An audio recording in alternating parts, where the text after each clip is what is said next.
Hey everyone, and welcome back. I am Dr. Tara Lynn, and I am here with a very good friend of mine, Michelle Pate, the confidence coach and just super good friend. So, hello, Michelle. Yes, Hello. hello. Today we are gonna talk about stop proving yourself and start being yourself.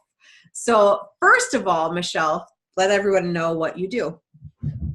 Oh my goodness. I work with amazing women who are ready to break out of the people pleasing, trying to make everyone else happy, and just trying to create their own confidence. I do a little bit of work with them, business coaching, health coaching. I'm a little bit of everything. I really don't know what I do sometimes, but jack of all trades kind of thing. Let's just get women to a better state of mind, because I honestly believe when we start working with moms, we work with the next generation, and we're Mm. going to create a better world if we just stop the BS in our own lives.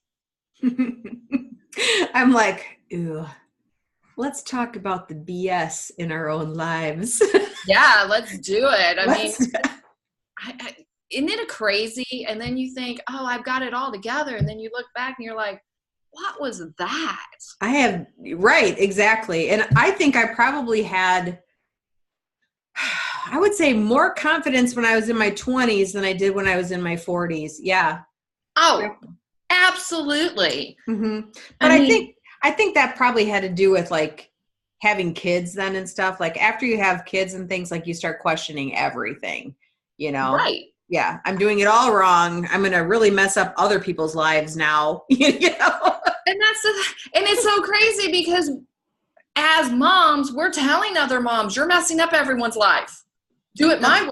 But my way didn't work, but you do it my way, kind of thing. And it's like, guys, let it go. Everyone's different. So this reminds me, just before I pushed record today, we were talking about lipstick and organic things, and I said I'm not a purist in any respect, and I think social media is a huge player in you must be perfect to be anything, and now that includes like foods and hygiene products and makeups and parenting and all this that we struggle so hard to prove that we're doing the right thing at all times, right? But then just before you know it, that thing that we thought we were doing well changes. And then they're like, don't do that anymore. And you're like, oh my God, I've been doing that for a long time. I'm going to kill somebody, you know? Yes. I mean, it's this ever evolving standard that we will never reach. Right. So that's where I've gotten to that point where it's like, stop trying to reach it. Right. Let it go. I mean, and that's hard. I mean, it's like this crazy hard. How do you, if you're not proving yourself and you're not judging yourself and you're not, what do you do? And I think Try. that's it. And that's the funny thing is though, there's this, I don't know, kind of talking off the top of my head here, but this concept that just who we are is harder to be than to consistently try to strive for something. What do you mean?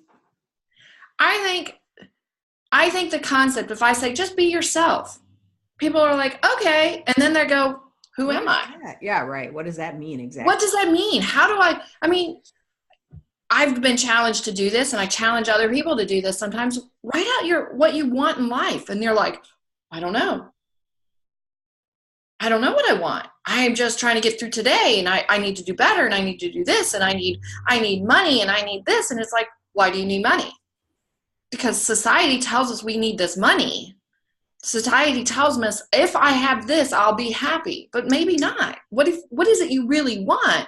Because having a stack of money, whatever, doesn't make people happy. It's what do you do with it that makes you happy? And that I think is much harder to define in our lives these days than it should be. And this is where I was talking, this whole concept of proving ourselves becomes something that we do from a little we're almost ingrained in that concept. We go to school, you get a grade. What is that? You proving yourself that you're smart, that you know this. And going through college, even high school, the first thing you do, you get your grade. You look at your friend and you say, what did you get? Right. What did you get? Because it doesn't matter that I did my darndest. I was sick. I was whatever. I busted my butt to get X. It doesn't matter. It only matters is if you got X plus or X minus from me. Right. And everybody in the room is doing that. Yes. So who sets the standard anyway? Because we're all comparing, Right. It was funny because I'm like going through scenarios in my brain. When I was in high school, I think I had everybody fooled.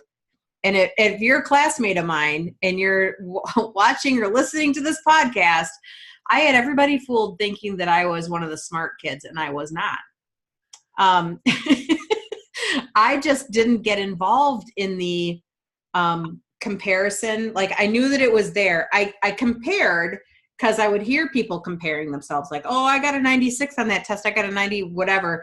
And they're asking other people, what'd you get? What'd you get? That kind of thing. And I would literally be the one like walking out of the conversation when that started, or going to sit someplace else and not be part of it, because I never felt like I measured up to the smart kids, so to speak, in high school. And so I will never forget, because it was the day of graduation. And so it's high school graduation, and I arrive, and some people came up to me and said, oh, you forgot your gold cords. And the gold cords are the top 10% of your class got the gold cords. You forgot your gold cords. And I looked at him, I said, I never got gold cords, And I'm like, I was a master of disguise, I guess, of blending in, I didn't pretend. I never lied to anybody. I just didn't get involved in the blatant comparison. I did enough comparison in my own mind, though. Right. Whether most of that for me was like body image stuff, though, But it's everything. I mean, and we're proving ourselves. It's funny because we can prove ourselves being good enough or not good enough. Mm-hmm. We kind of go back and forth in our own mind and how we're proving ourselves and how we're doing it. I mean, finding evidence for either direction.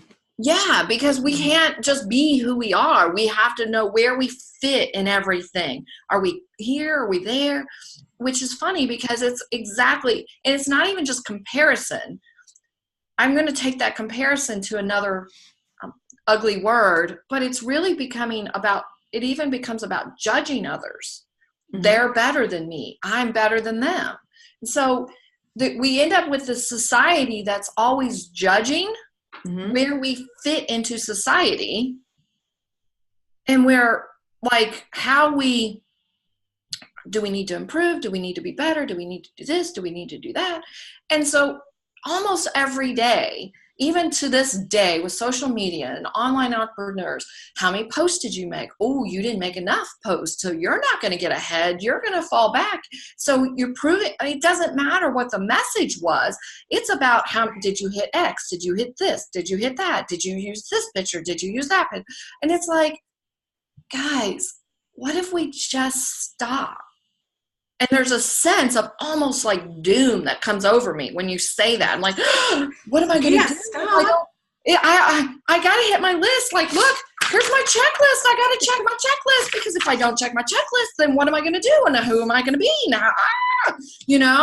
And it's like, in parenting, did your kid play sports? Oh, your kid did play sports. Why didn't your kid play sports? Did you not want to support them? Did you not have them? And you're like, it's your fault your kids did not play sports. Right. I mean, you didn't set them up for a future. You failed your kids, but the kids didn't want to play sports. Right. Or, or your kid burned out, or your kid whatever. But we're always like, we have to, because we said that. I'm like, wow, what would it be like? And I don't have that answer. I don't know, because it's not something we teach to just be. Right. We are teaching from a very, very early age where do we fit in society? And I don't know. I'm kind of just at a place where I'm like, I'm old enough that I'm like, I don't care. But then I do because I keep doing it because I haven't, like I got to retrain myself. Kind of like you said, going back to our 20s, it's like I just was. I don't think in my 20s, I was looking at everyone going, oh, I'm not wearing the better clothes. I'm not doing this. I'm not doing that. I was just doing. I was just being. I became like self-competitive. Like I've never really been a competitor, like a sports competitor or competitor with other people. Like I'm doing better than them. I have to do better. I'm always an internal competitor. And I think that came out in my 20s. The my favorite time of my life, and don't get me wrong, I've had many, but when I look back into my mid 20s, right before I met Steve, I was living by myself in my very first apartment alone.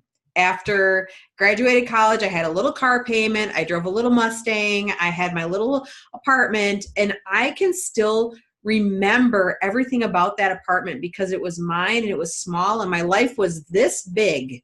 Right. But I felt this big. Like I felt so accomplished in those moments. And then, you have kids and it all, goes down the tubes in your confidence level, whatever. Right. And you spend the next 30 years trying to rebuild that confidence, Yeah. Whether it ends at 30 years, no. but I think back to those times when I was in my 20s and we didn't have all the influence. We had magazines if you bought them, but they didn't tell you how to do your life, like the way social media does right now. I really think social media can really destroy confidence. It can really destroy, I don't know, it just encourages judgment and destroys confidence. And so again, you have to look at it like what works for me in the social media realm. You're actually in one of the groups I'm in, and somebody wrote on there that their goal on social media was to do 60. Did you see this? She's laughing. 60 like responses or something on social media a day. And I was like, I wouldn't even know what to say to 60 people or have 60 comments that made any sense or were valuable at all. And I just kept thinking, they're just checking lists and checking boxes, if I do this, Right. Mm-hmm. I mean, if I do this, then I'll be seen because then those 60 people will come and see my profile and then this and that. And I tell people all the time because I do a lot of business coaching and a lot of it's social media as their marketing. It's like, just remember, social media is not real. I can put whatever I want on social media. I can be living this fabulous life and I've got blah, blah, blah, blah, blah, whatever. And then you peel back and they're like, they've got the same, excuse my PS, PG language, but they got the same shit show going on that you have going on. Very true. They just are hiding it. Right. I did a podcast that I think will air before this one, but it was with a 24-year-old named Jonathan Bertrand. And Jonathan does social media dependence disorder as his whole thing. And he talks about the idea that we have our authentic selves. We have like the person we want to be, and we have the person that we show on social media. And if those three things don't line up, then you've got trouble, because we build an image of ourselves on social media to only be, this version of ourselves that is proving ourselves, right? I'm going to prove my worth on social media. Now, I'm not saying to go on social media and share all the deep, dark sides of yourself either, there has to be a balance in the middle somewhere, Well, I guess and that's the thing. It's like, where is just you? Because if you wouldn't normally just go out in the middle of a busy intersection and say, blah, this is happening in my life, then why are you doing it on social media? Because that's not authentic and that's not you either. Right. You have, but and we think we have to share everything and all, I don't know. It's just this very interesting concept that's coming to me that if we stop proving, what do we do? How do we move into start being? And of course, proving ourselves starts even before school. It's not even just other people. And like you said, it's internal. And I think that is more of a driver for most of us than our external. We judge ourselves internally. I'm not as good as they are. I haven't achieved as much as they are. So I have to internally, I have to keep going. I have to keep proving, because if I don't prove myself, then I'm not a valid person. Mm-hmm. And that's the internal, not even external. It's not even that anyone's coming to you and going, okay, where's your checklist? How did you do? Oh, you didn't do it. It's that internal drive to prove ourselves, to prove I can, that I'm enough, that I'm good, and I'm that, And this goes back, I think, to childhood. And so here, but I think everything goes back to freaking childhood. It does. Parents, that sucks. And I think that's sometimes why, as moms, we lose our confidence, because everyone says, oh, mom, it's a mom issue. It's the mommy complex. It's right. I'm like, how the hell is all moms so freaking bad that we have a whole complex because we're moms, Like, please explain this to me. If we're all trying to do the best we can, I mean, like this whole college scandal. My God. Oh, I mean, there's a whole lot of craziness in that, but the motivation from every mom was, how can I help my child? Yeah. And I think we need to know that is our motivation for all moms. Now, it gets skewed this way or skewed that way, but most moms, okay, in my opinion, most moms have that as a thing. Yes, you have your outliers. You have your ones who really need Dr. Tara Lynn on her couch and doing that. But we're not going to talk about those moms. Those are the outliers. But most moms are doing the best they can. But that whole scary, crazy mom complex, I'm like, why did moms somehow ruin dads didn't. Well, actually, I don't know. There's daddy issues too. But, but they just never seem to come about. And I know, like with daughters, and we have the mommy-daughter conflicts, and they're real. Don't get me wrong. I get it. They're part real. of it. I think part of this, and I'm the disclaimer, I have not done the research on this part, but I think part of it is because moms are emotional. So yes. I think that we get the emotional brunt of things too, I was just thinking about the college scandal, and in my mind, I'm like, yeah, you're right. Cause I try to make sure the doors of life remain open for my children. And if they start slamming doors on themselves, that's one thing, but I'm going to try to keep as many doors open. Right. I just think that they kept the doors open incorrectly. Like, right. Yeah. You still have to be ethical about it, and your kid still has to be the one to do it. And if they slam their own doors, that's one thing, but God damn it, I'm going to try to keep as many open as I possibly can. Right. And that's it. And so it's like, how can you help your child? And there's like way too much.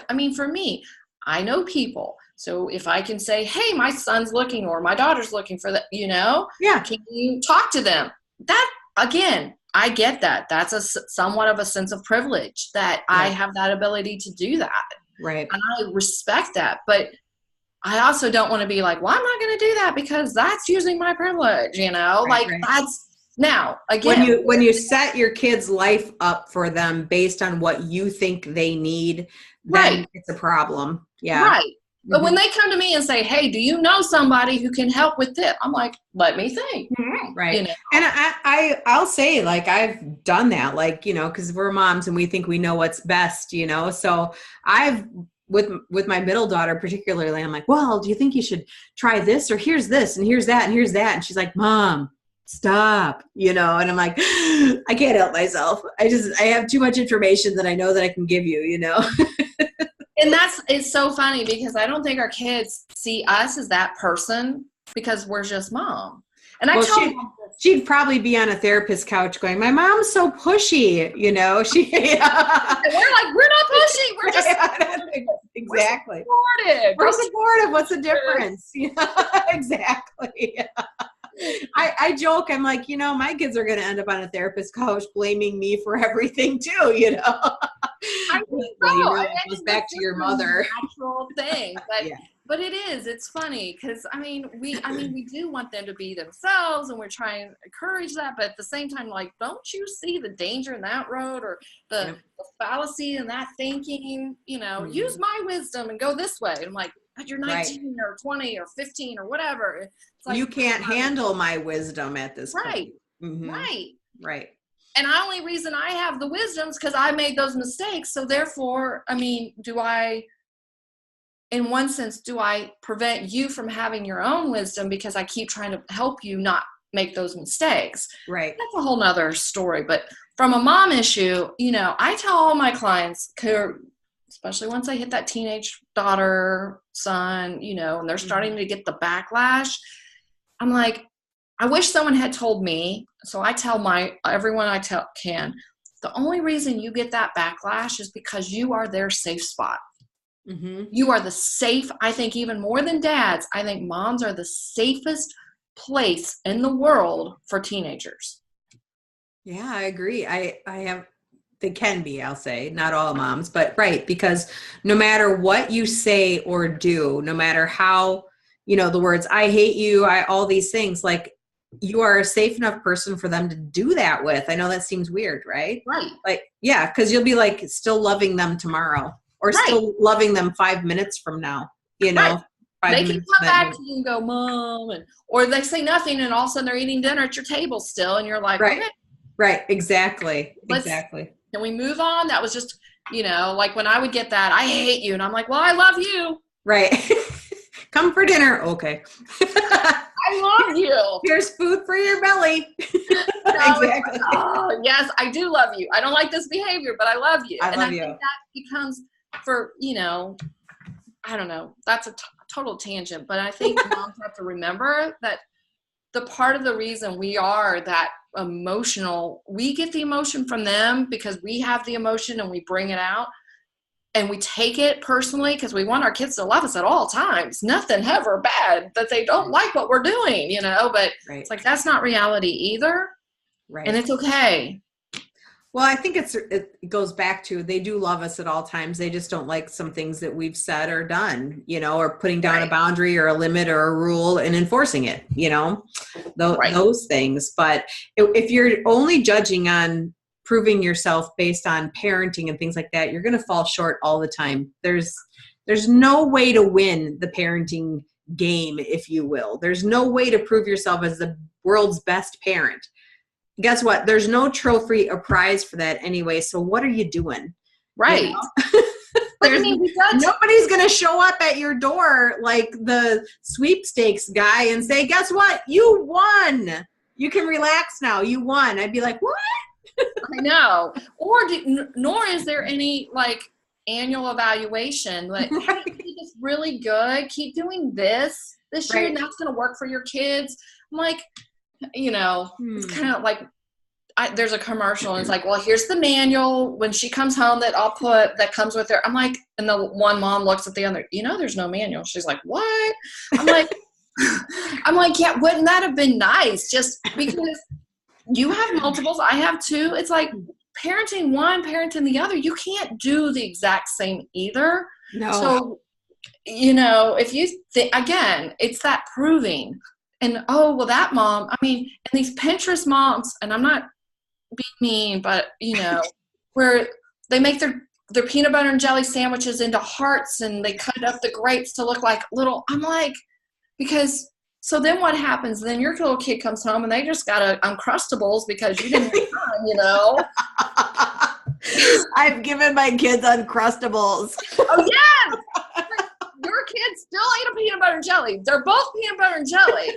Right. One was all cut in the shape and the heart and the crust was cut off. And I'm like, so what happens? Your kids come home and go, well, that mom did better than you. And so then you start getting that mom guilt again. Like, oh, I should have done better. And it's like, but you have no idea what the other, I mean, you might have businesses, husbands that travel, all of this stuff, and that might be the one kid and the one whatever, and this is her, she does this professionally, so she just did it anyway. She already had this. I mean, and I'm trying to say is like, don't worry about it. It's okay. That's just not proving, but we try and like, oh, maybe I'm not being good enough in all of it. And I think we do that from all of our age. I know for me, we talk about this, and we talk about limiting beliefs and how the subconscious is set before you're like 7 or 8 and all these things. I mean, for me, one thing that I've always, and I'm now identifying more and more as I do more work, is like my parents got divorced after a weekend that I went away with my dad. So I was 5 years old, and I'm like, oh, Indian princesses, dad and I go away. We come back, and like the next weekend, mom and dad are getting divorced kind of conversation, So as a kid, I always thought, this was my fault. I wasn't good enough. I took something personal, like I took away. If I hadn't taken dad away from the house for the weekend, mom and dad would be married. Right. Because, and we taught, this is the funny thing, is that's a 5-year-old's logic that until I was well into my 40s, still identified how I saw things. Because it's that lot. And you can talk about this more than I can. It's not like I was purposely going, oh, remember, if I do this, then my parents will, then I can't do it. It's just how you judge things, how that fear rules us. Well, and I think, and I talk about it like in terms of this backpack that we carry on our backs, right? So the backpack has something in it like it's all my fault. And so, there's a big rock in the back that says it's all my fault. And then if we don't address what actually is our responsibility and what is not our responsibility, what we do is we go through our lifetime and we seek more evidence that it's all my fault. And we keep putting that in our backpacks over and over. And now, I'm 50. If I kept doing that till now, my backpack would be this giant thing. Like I'd be like slithering on the ground because my backpack was way too heavy. And I've seen it. I've seen people who are stuck because they have this immense backpack on their back that is all their self-worth, is on their back. The negative self-worth they carry around on their back. And so what we need to do is start evaluating those beliefs, the truth in the belief, right? What is your responsibility? What is not? What do you have control of? And how can you let that go so you can actually be who you are without carrying around this giant backpack of bullshit on your back? Right. And the thing is, though, most people don't even realize they're seeing it through that filter. Mm-hmm. Because it's something they've just always done. For me, I never realized I was seeing it through that filter until I started doing a lot of deep work on this journey that I'm on now for coaching. Yeah. Because it was just, it was as natural as saying grass is green. Right. It's just how it is. But even as a kid, if I was good enough, my parents wouldn't, divorce. So you just constantly, you got to be good, Michelle, you got to be good. You got to be quiet. You got to don't do more so that nothing, and then it just continued. I can tell you other examples, but it's like, and I think that's where it's important to have someone who can reflect back through counseling, coaching, whatever. And I'm by no means a counselor, I'm not professionally like Tara Lynn, but there are patterns that can be reflected back and we can see. Mm-hmm. And that's why even if you don't work with anyone, make sure you have friends that call you out on your stuff. Yes. Because if you don't, they just reinforce the stuff in our lives, and we constantly proving ourselves, proving this, proving that, proving I'm good enough, I'm quiet enough, I'm helpful enough, I'm Or like you said, we prove the negative. If I'm not, I'm just, oh, see? And it's the way I say it in counseling, and I'm not, no PhD here, but the brain doesn't proving yourself, Michelle. but the brain doesn't want to be wrong. Right. So the brain looks for proof that it's right. On the positive and on the negative. Yes. Everything. Yeah. So when you get up, and this is mindset, the thing that really lights me up is if you get up in the morning and like, oh, it's a bad day. Well, guess what? You're gonna prove that 100 times throughout your day how that was a bad day. Right in the backpack. Oh yeah, it's gonna be like blaring at you, red stop, everything, because you have already put that in your mind. That's the proof you're going to get. Yes. So if you are again, let's go back to business, on online businesses, on social media. Well, I didn't get enough likes. See, they don't like my message. Well, right. If that's what you think, if you're putting this out there, oh, let me type up this post and see how many people like it, because if 150 people like it, then I'm good, and only 5 people like it, I suck. I shouldn't be doing it. It's like, wait a second. You're looking for that proof. Quit. It's not important. Either you put it out there because that's what you wanted to say, and that speaks to you, not to your audience. We all talk about our ideal client, our avatar. Sometimes it's like, quit trying to speak to them and just speak to yourself. So I want you to, I'm calling you out on your book, by the way. Oh, no. Yeah. Yep, I am. So don't drop ideas to Dr. Carolyn unless you want to be called out on them. No. Exactly. Well, I could call myself out on my own book too, because it's not quite done yet, and it should have been done months ago. So, but it's probably like the last ending sentence for you. You just don't want to end it. The hard part. I don't know who to thank in the very beginning, so I'm just exactly. The whole book, the 5,000 word page that I just got to drop on the world. I just want to make sure I thank everyone. No, I get it. Exactly. Okay, so you came up with this idea for a book, and I just want to know I want you to share how you came up with the idea. So I was reading a book by Brene Brown called Dare to Lead. And she had a sentence where her husband told her to write the book she needed to read. And instantly, for me, sitting there, being in tune and trying to listen to my own guidance and not just everything outside, but listening inside, the book that I needed to read was Stop Trying to Prove Yourself and Start Being Yourself. So that's kind of where this whole came from. And I'm just going to say, I don't think I'm the only one out there who struggles with this. Oh, God, no. So that's when I was like, if I were to write a book, big if, but we'll see. When? Okay, when I write a book, look, get pushed by Dr. Tara Lynn. Yes. First paragraph on my sentence on my desk today. No.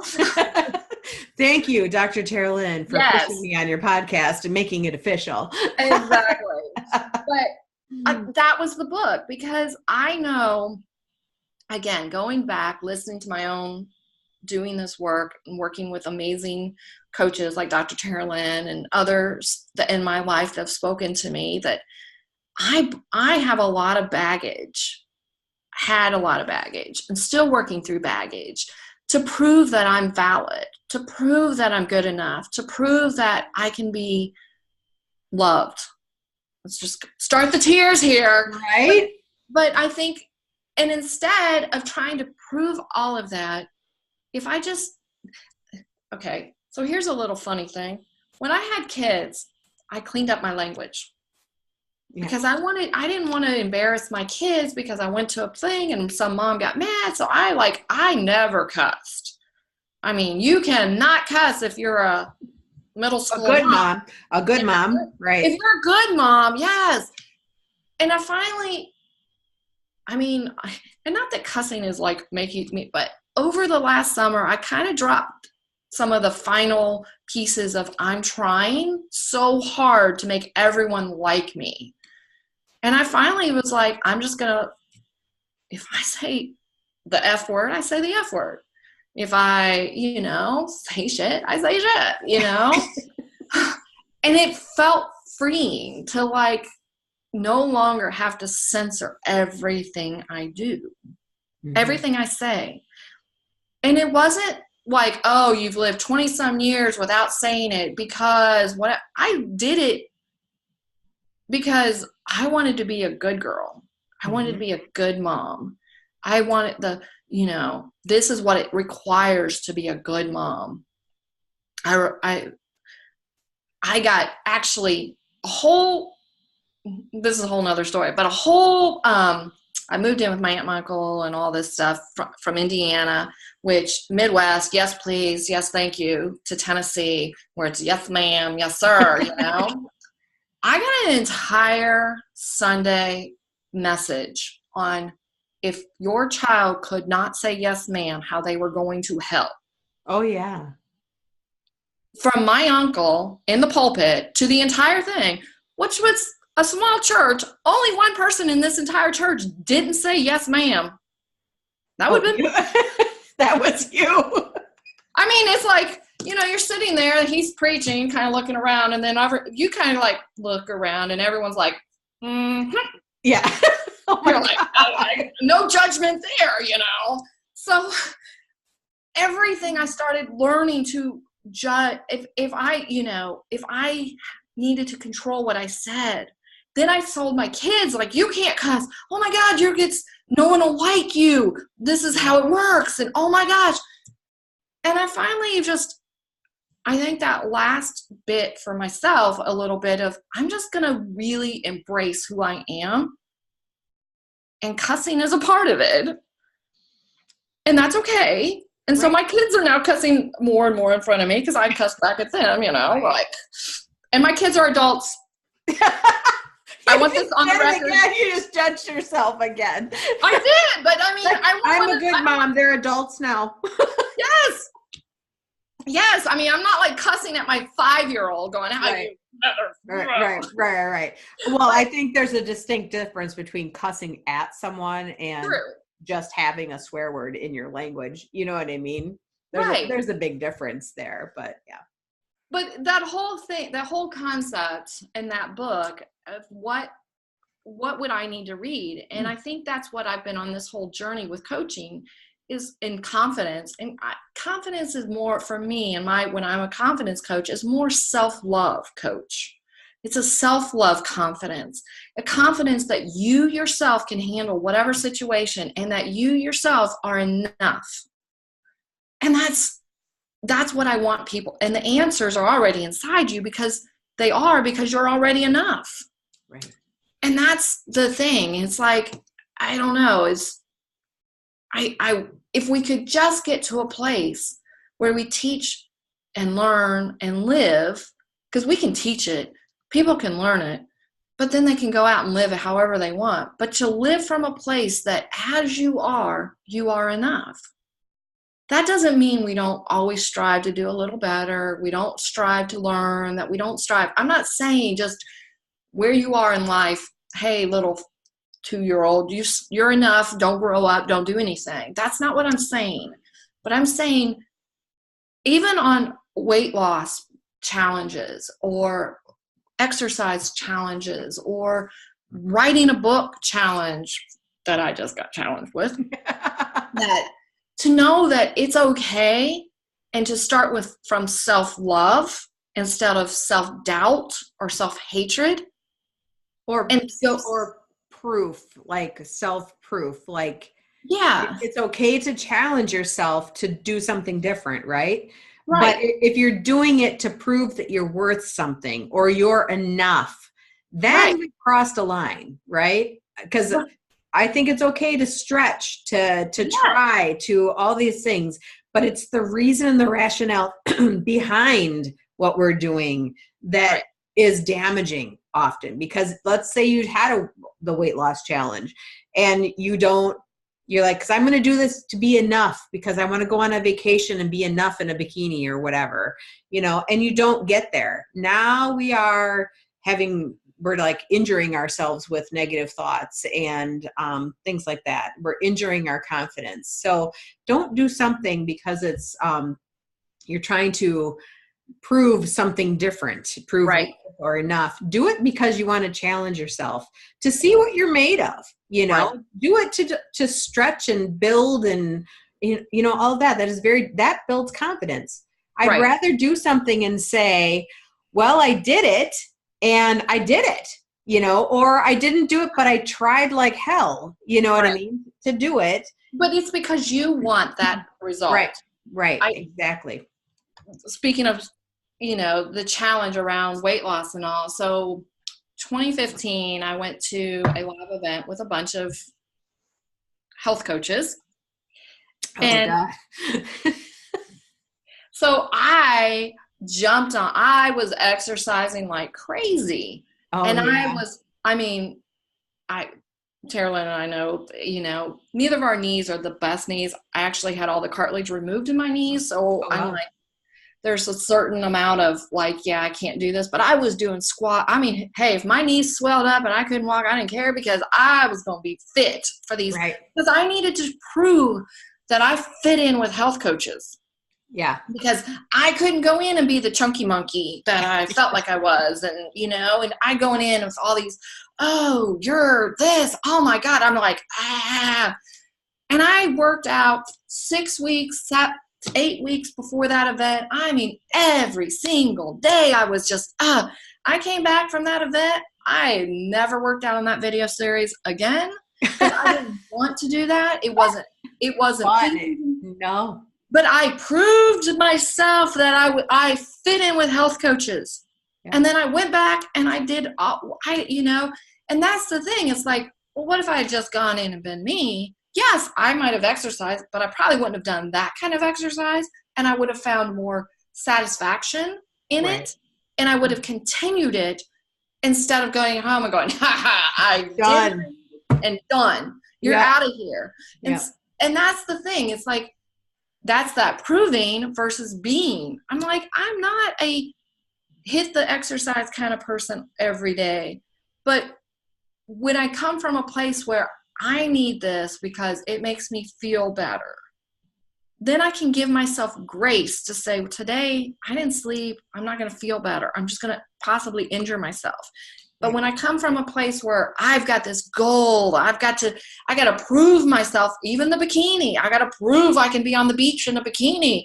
I don't have this role that I got from having 2 kids and stuff, It's like, and this is where I come back, and even from the health coaching, it's like, look, yeah, I got that role, guys. I have it. I'm not proud of it, except that role gave me 2 beautiful children. So therefore, I am proud of it. Because there are a lot of people who would rather have a role and a child than no role. Mm-hmm. And if I don't love this role, which is loving my body, now, do I want to do sit-ups and push-ups and stuff to try and minimize it? Yes. But it's not because I'm mad at my body. I'm not mad that I have this. It's because I want to improve. But I come from a place from love first, then improvement. Versus anger. Like when I did all my exercises, I had to prove it. There was no love for me in that moment. It was about proving that I could go to health coaches and not be the one that was out of shape a little. Right. A lot, I had to prove that I could fit in with health coaches because now I was a health coach and I needed to prove I was fitting in with them. And I'm like, I got there and I'm like, well, they actually kind of look like me anyways. Yep. I'm like, and I just did all of this and my body was torn down. I was hurting. And I'm not saying you're not going to hurt when you first start exercising, but I mean, it was the mental hurt that if I didn't get up there and do this exercise, I wasn't going to fit in and nobody was going to like me. And I was not valid as a health coach. That was the key. I was trying to prove that I was valid as a health coach, not because of anybody else. I mean, again, it's that internal conversation I was having, but I was judging based on other people's perceived perception of me. Yep. Yeah, because you didn't even know what their perception actually was. Right. So I was just perceiving that they weren't going to like me because I wasn't completely in shape, like, whoa, right.